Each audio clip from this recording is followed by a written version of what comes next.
નમસ્કાર વિદ્યાર્થી મિત્રો, આગળના લેક્ચરમાં આપણે પદ્ધતિસર અભિગમના આધારે ભૂગોળની શાખાઓની ચર્ચા કરી હતી. આજે પ્રાદેશિક અભિગમ નંબર 2. પ્રાદેશિક અભિગમના 4 પ્રકાર આપ્યા આપણે સામે. પહેલું છે પ્રાદેશિક અધ્યયન. પ્રાદેશિક એટલે સીમિત. માનો કે ગુજરાત છે તો એનું સૌરાષ્ટ્ર છે એ પ્રાદેશિક થયું. અધ્યયન એટલે એમનો અભ્યાસ. પ્રાદેશિક વિશ્લેષણ કરવું, તારવવું, મેળવવું અથવા તો ભેદ પારખવો. પ્રાદેશિક વિકાસ, આજનો વિકાસ, વર્ષો પહેલાંનો વિકાસ અને યુવા પેઢીનો વિકાસ. પ્રાદેશિક આયોજન, કોઈપણ કાર્ય કરવા માટે આયોજન મહત્ત્વનું હોય છે. મકાન બનાવવો એમના માટેનો નકશો, જવા આવવા માટે સમય, આ બધા આયોજનમાં આવી શકે. એટલે પ્રાદેશિક અભિગમમાં આ વિકાસ, અધ્યયન, વિશ્લેષણ અને આયોજન મહત્ત્વના રહે છે. ત્યાર પછીનો મુદ્દો છે ભૂગોળનું મહત્ત્વ. જો ભૂગોળનું મહત્ત્વ એટલે ઉપયોગ. ભૂગોળ આપણે શું ઉપયોગી બને છે એમની ચર્ચા કરવાની છે. તો વ્યક્તિ નિર્માણ માટે અને માનવના સશક્તિકરણ માટે ભૂગોળનો અભ્યાસ અનિવાર્ય છે. ખેતી હોય, પરિવહન હોય, વ્યાપાર હોય, ઉદ્યોગ હોય, એના સ્થાપના માટે અને એના વિકાસ માટે ભૂગોળનું જ્ઞાન ખૂબ જ અનિવાર્ય હોય છે. ભૂગોળનું જ્ઞાન ન હોય તો એનો પૂર્ણ વિકાસ થઈ શકતો નથી. માણસની જરૂરિયાતને પૂર્ણ કરવા માટે અમુક માનવ જીવનની વિવિધ પાસાઓને સમજવામાં, માનવ સમાજના સાંસ્કૃતિક વારસાનું પૃથ્થકરણ કરવા માટે અને ઐતિહાસિક ઘટનાઓને સમજવા અને વર્તમાન વૈશ્વિક સમસ્યાને ઉકેલ શોધવા માટે ભૂગોળનું પાયાનું જ્ઞાન મહત્ત્વનું છે. વ્યક્તિમાં આંતરરાષ્ટ્રીય સમજ વિકસે, બે રાષ્ટ્ર વચ્ચેનો ભેદ પારખે, વિશ્વની ભાવના કેળવાય, વિશ્વ બંધુત્વની ભાવના એમનામાં કેળવાય, રાષ્ટ્ર પ્રેમ વધે, રાષ્ટ્ર પ્રત્યેની વફાદારી પ્રગટે અને રાષ્ટ્રીય ગુણો વિકસે, એમના મૂલ્યોનું સંવર્ધન થાય, વિકાસ થાય.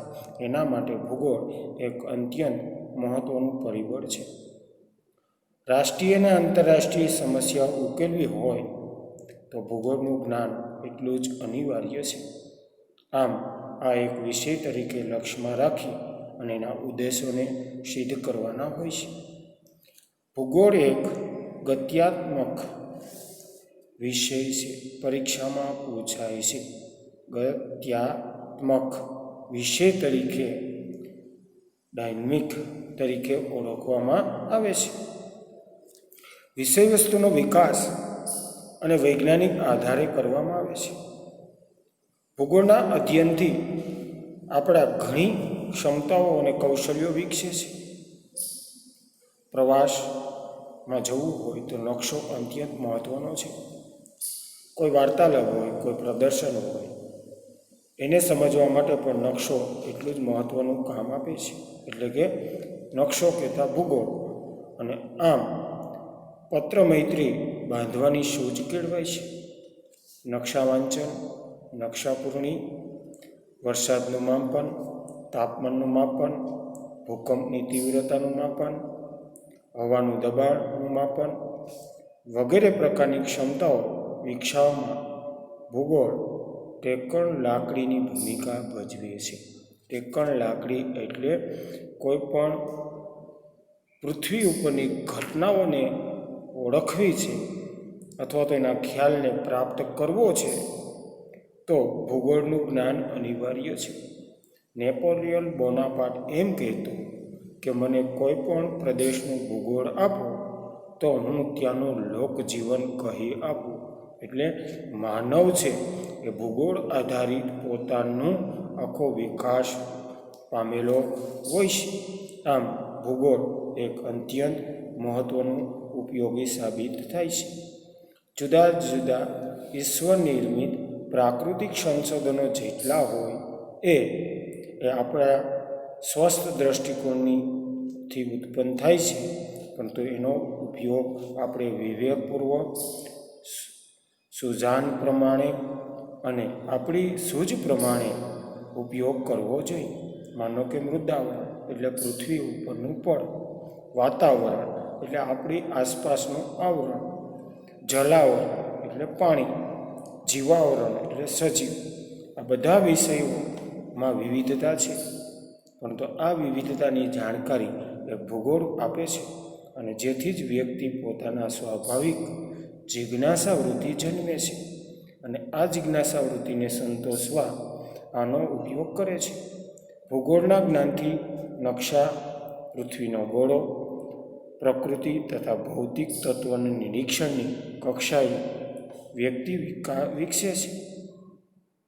આમ ભૌગોલિક ઘટના થકી કાર્યકરણ સંબંધ કેળવવાની માનસિક ક્ષમતા કેળવાય છે, અને વ્યાપાર, સંરક્ષણ, પ્રવાસ, ઉદ્યોગ, ખેતી, પશુપાલન માટે એક ભૂગોળનું જ્ઞાન પણ એટલું જ અનિવાર્ય છે.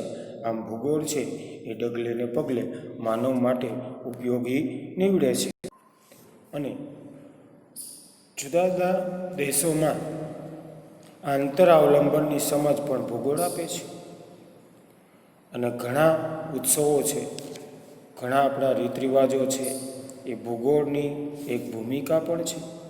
આમ ભૌતિક ભૂગોળના અભ્યાસ વડે માણસ પોતાની પ્રવૃત્તિઓ, પોતાની સિદ્ધિઓ, પોતાની સફળતા નિષ્ફળતાની માહિતી ભૂગોળ દ્વારા જાણી શકે છે.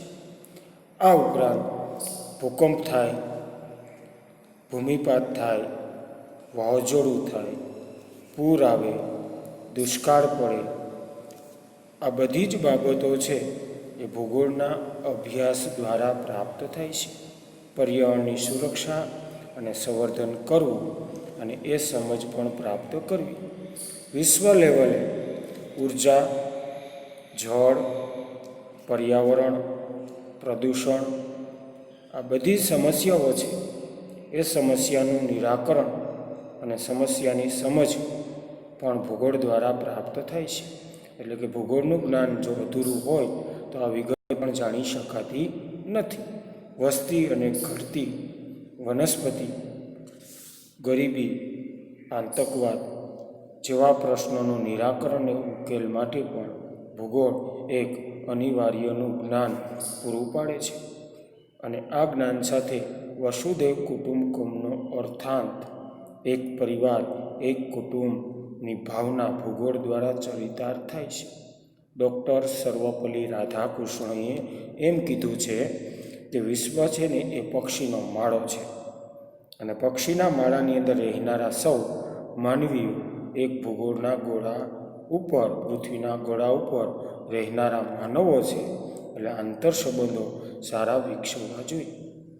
આ ઉપરાંત વ્યક્તિની સૂક્ષ્મ સંશોધન કે અવલોકન કરવાની, તારણો કાઢવાની, નિર્ણયો કરવાની અને યોગ્ય અભિપ્રાય બાંધવાની વગેરે માનસિકતાનો વિકાસ ભૂગોળ દ્વારા સરળતાથી પ્રાપ્ત કરી શકે છે. અને વિશ્વની જે જુદી જુદી ઘટનાઓ છે અથવા તો રાષ્ટ્રની જુદી જુદી સમસ્યાઓ છે એને સમજવા માટે પણ ભૂગોળનું જ્ઞાન અનિવાર્ય બને છે. અને ભૂગોળ દ્વારા જ આ સમસ્યાનું સમાધાન, એટલે કે દરેક વ્યક્તિ પોતાનું યોગદાન આપી અને ભૂગોળનું જ્ઞાન ખૂબ જ મહત્ત્વનું હોવાથી પ્રાપ્ત કરી શકે છે. વિદ્યાર્થી મિત્રો, આપણે આ પ્રકરણની અંદર ભૂગોળનું સમગ્ર વિષયવસ્તુથી વાકેફ થયા. આ પ્રકરણમાં આપણે ભૌતિક ભૂગોળ, ક્રમશઃ શીખવાના પ્રકરણ અને અંતે સ્વાધ્યાય પ્રશ્ન તમારે પોતાની સંતોષ વૃત્તિથી કાર્ય સિદ્ધ કરવા માટે સરળતાપૂર્વક સમજવા જોઈએ, અને વધુને વધુ જિજ્ઞાસા અને રસપૂર્વક ભૂગોળમાં પોતાનો અભ્યાસ અથવા જ્ઞાન ઉતારવું જોઈએ.